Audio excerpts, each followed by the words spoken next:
चलिए आज बात करते हैं एक ऐसे दमदार कॉन्सेप्ट की जिसे प्रोफेशनल ट्रेडर्स इस्तेमाल करते हैं। नाम है ऑर्डर फ्लो।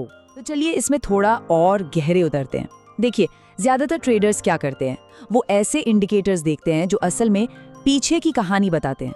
मतलब प्राइस मूव हो चुका है, उसके बाद उसका एनालिसिस करते हैं। ऑर्डर फ्लो ट्रेडिंग इसके बिल्कुल उलट है। ये वर्तमान पर यानी अभी क्या हो रहा है उस पर नजर रखता है। ये बिल्कुल वैसा ही है जैसे कोई पीछे के शीशे में देखकर गाड़ी नहीं चलाता, बल्कि सामने विंडशील्ड से देखकर चलाता है ना? ये बनता है कि सिर्फ अतीत को देखकर आखिर मिस क्या हो रहा है, कौन सी जरूरी जानकारी है जो हाथ से निकल जाती है। अब अपना नजरिया बदलते हैं। सिर्फ प्राइस के नतीजों का विश्लेषण करने के बजाय क्यों ना बाजार के लाइव इरादे को, उसके इंटेंशन को पढ़ने की कोशिश करें। क्या हो अगर प्राइस के पूरी तरह से रिएक्ट करने से पहले ही बायर्स और सेलर्स के बीच की रियल टाइम लड़ाई को देखा जा सके। यही तो इसका मूल विचार है।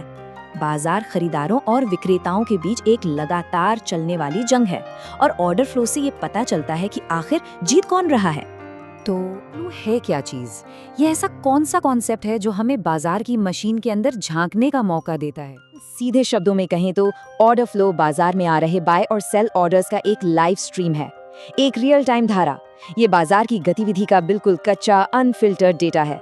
तो सबसे अहम बात ये है कि ये टूल्स एक ट्रेडर को सतह के नीचे देखने की ताकत देते हैं।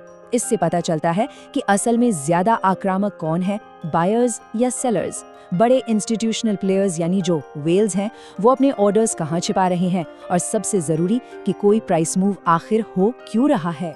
तो इस डेटा को पढ़ने के लिए पहले कुछ बुनियादी कॉन्सेप्ट्स को समझना जरूरी है। चलिए उन पर एक नजर डालते हैं। खिलाड़ी हैं मार्केट ऑर्डर्स, ये हैं आक्रामक खिलाड़ी। ये मुझे अभी खरीदना है वाले ऑर्डर्स हैं जो प्राइस को ऊपर या नीचे धकेलते हैं। फिर आते हैं लिमिट ऑर्डर्स, ये हैं पैसिव खिलाड़ी। ये एक खास कीमत पर इंतजार करते हैं और आने वाले मार्केट ऑर्डर्स को सोख लेते हैं, बिल्कुल एक दीवार की तरह। एक प्राइस को चलाता है, दूसरा उसे रोकता है।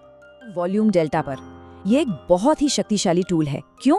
क्योंकि ये बाइंग और सेलिंग प्रेशर के बीच का नेट डिफरेंस बताता है। सीधा सा हिसाब है, buying volume minus selling volume. अगर नंबर पॉजिटिव है मतलब खरीदार ज्यादा आक्रामक हैं, अगर नंबर नेगेटिव है तो विक्रेताओं का पलड़ा भारी है। ट्विस्ट है, कई बार प्राइस ऊपर जा सकता है नेगेटिव डेल्टा के साथ भी।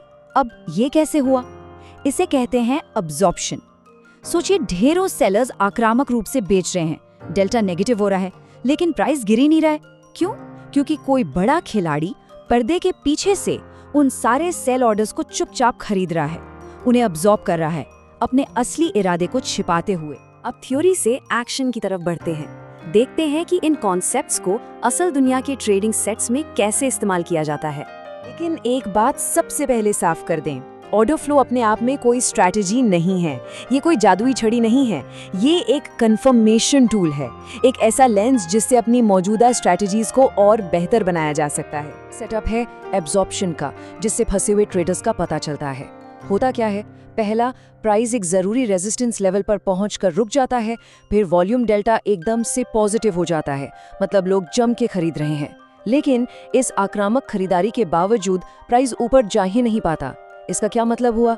मतलब ये कि बड़े पैसिव सेलर्स उन सारे बाय ऑर्डर्स को सोख रहे हैं, और ये एक संभावित नीचे के मूव का सिग्नल हो सकता है। इसी तरह ऑर्डर फ्लो झूठे ब्रेकआउट्स को फिल्टर करने में मदद करता है, और हम सब जानते हैं कि फेक ब्रेकआउट्स कितने बड़े जाल होते हैं। एक असली ब्रेकआउट में ब्रेकआउट के दिशा में स्ट्रॉन्ग डेल्टा और वॉल्यूम दिखेगा, लेकिन फेक ब्रेकआउट में डेल्टा कमजोर होगा या शायद उल्टा होगा और वॉल्यूम भी नहीं होगा।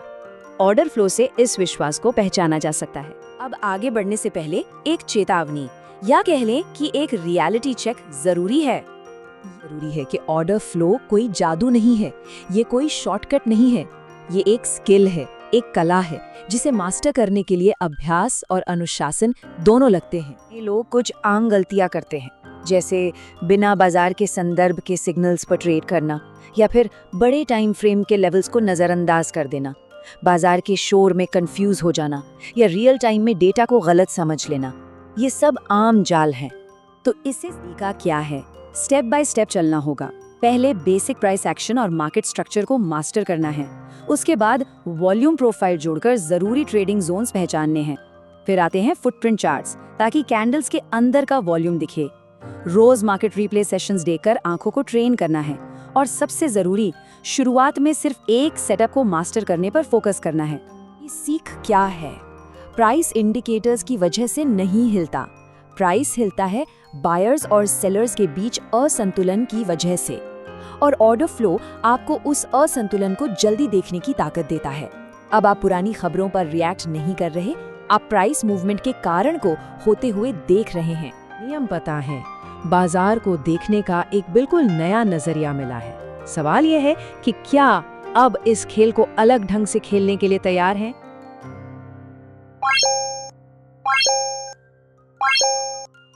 शेयर बाजार में निवेश बाजार के जोखिम के अधीन है।